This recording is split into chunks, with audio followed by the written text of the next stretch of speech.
संजीव जी, यहाँ दिक्कत। पर मैं थोड़ा-सा जोड़ना चाहूँगी।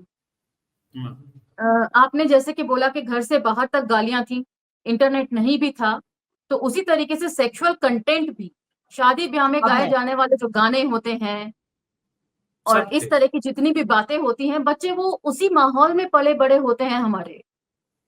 तो और उसको ये शालिनी जी सेक्सुअल कंटेंट जो है उसका वो एकदम रहता है। और नहीं नहीं, उसके अलावा उसको आप माइनस करके नहीं चल सकते। हाँ, उसको माइनस नहीं इसलिए कर भी नहीं कर सकते क्योंकि उसको सिर्फ आप नागरिक शहरी नागरिकता के हिसाब से आप देखेंगे, शहरी नागरिक बोध से देखेंगे तो वो सब खारिज हो जाएगा। आप उसको खारिज नहीं कर सकते। और वो भी एक नहीं, मैं खास कर किस्म भी का नहीं उस। रही। इस हाँ, चीज को लेकर कैथरीन मेयो को मैं खास तौर से कोट करना चाहूंगी। कैथरीन मेयो ने इस बात को लेकर पूरा एक सेकंड चैप्टर लिखा है, हाँ जिसमें बिल्कुल। उन्होंने बताया है कि मतलब किस तरीके से हमारे घरों से ये माहौल पैदा होते हैं। बाहर भी जितना भी साहित्य है वो इसी तरह का होता है, यहाँ तक कि धार्मिक जो चिन्ह इस्तेमाल किए जाते हैं वो भी इन सब चीजों को दर्शाते हैं।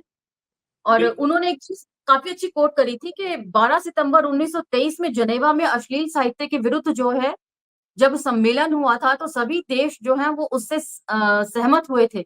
लेकिन यहाँ पर हिंदू पंडित पुजारियों का जबरदस्त जो है वो धार्मिक विरोध देखने को मिला था, जबकि मुस्लिम समुदाय ने इसका स्वागत किया था।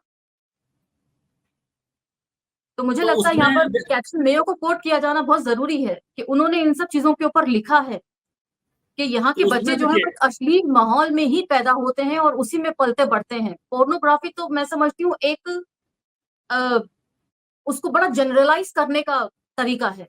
जी, शालिनी जी आपके पास फिर से आते हैं। और जैसे कि हम्म। कोर्स को लेकर के देखिए, जो स्कूल में पढ़ा जाता है, हमने ये भी देखा है कि अब पता नहीं अब क्या चलन है, बायोलॉजी में बायोलॉजी पढ़ाते वक्त रिप्रोडक्शन चैप्टर आने के बाद अगर कोई एड है तो टीचर जो है लड़के लड़कियों को अलग पढ़ाने लगते थे।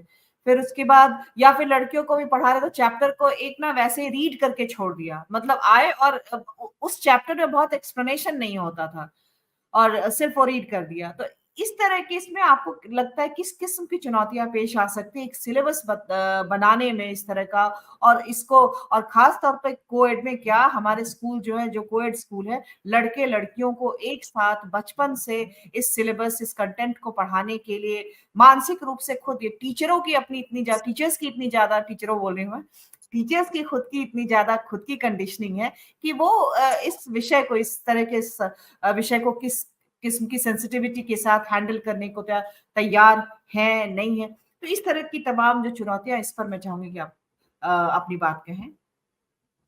देखिए, जब मैं 10वीं क्लास में थी 1990, उस हाँ। समय मैं 10वीं कर रही थी और उस समय टीचर ने लड़के लड़कियों को एक साथ ही बैठाकर पढ़ाया था और पूरा रिप्रोडक्शन चैप्टर, हम्म। गोयल सर थे हमारे बायोलॉजी के, हम्म। मेल टीचर थे, फीमेल भी नहीं थी।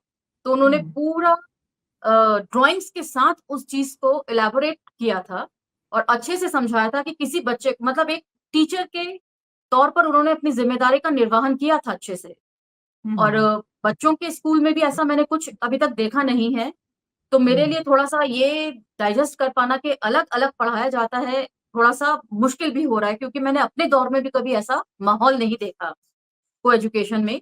लेकिन छोटे शहरों में है, हाँ, तो अविनाश जी हाँ, आपसे छोटे शहरों इसको इस में बारे जरूर में, हाँ। होगा, क्योंकि जब लोग शहरों में भी इस बारे में बात करना नहीं चाहते हैं तो जाहिर सी बात है छोटे शहरों में इस तरह का माहौल जरूर रहा होगा। लेकिन जिम्मेदारी तो देखिए उठानी पड़ेगी और इसको एज अ चैलेंज पे एक्सेप्ट करना चाहिए टीचर्स को भी और अभिभावक को भी।